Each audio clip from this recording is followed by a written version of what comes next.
For a personal look back at Senator John McCain's career and how his legacy may affect the country's political future, we turn now to NewsHour Weekend special correspondent Jeff Greenfield, who joins us from Santa Barbara. Jeff, you've covered him a long time. Anything that comes to mind, a story?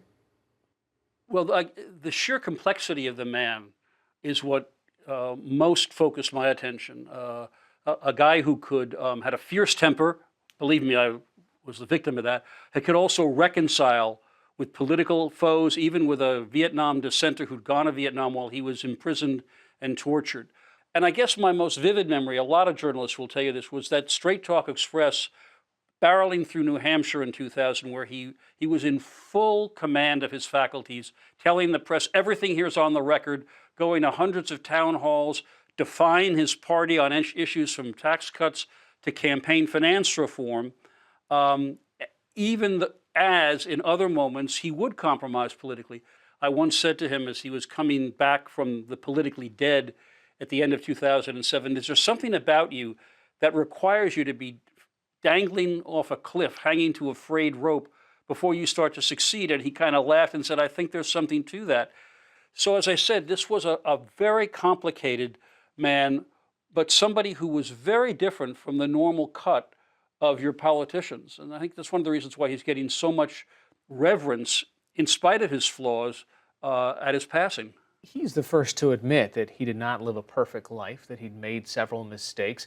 One of those mistakes was the Keating 5 scandal, where he and four other senators were accused of influencing what happened to Charles Keating, or what could have happened to the savings and loans bank that Charles Keating was running. How significant was that blemish or stain on his record for him? I think it changed his life. I think even though he was relatively exonerated by the Senate, and they said he'd made mistakes, but not as grievous as other senators, he felt deeply dishonored by that, felt guilty, and it's why he turned and made campaign finance reform one of the centerpieces of his political efforts, aligning himself with one of the most liberal Democrats in the Senate, Russ Feingold. And his whole future political message, I think, was shaped by the fact that he needed to redeem himself in his own eyes for that mistake. Jeff, Senator McCain is getting the send-off usually reserved for presidents. Put that in the context of the political climate we're living in now.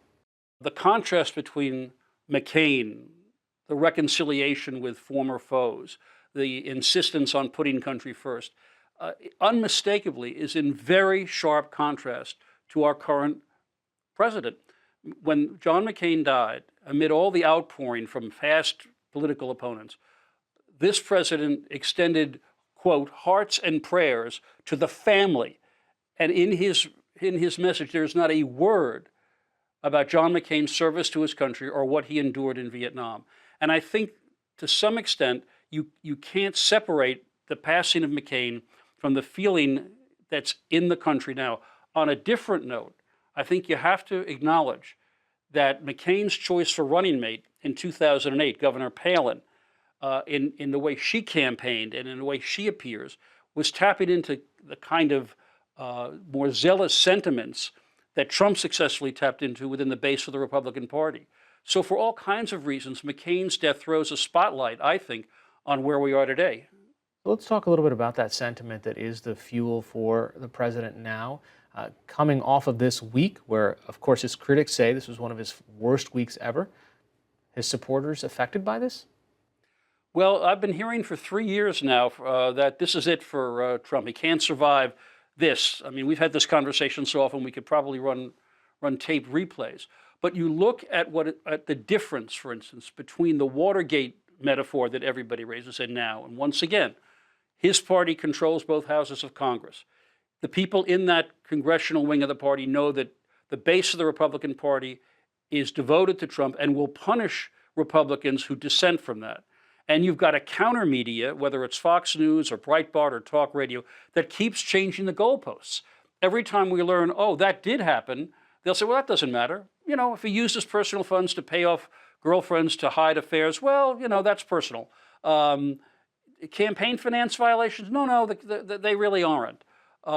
Did his lawyer flip and is now saying that the president has done terrible things? He's an admitted liar.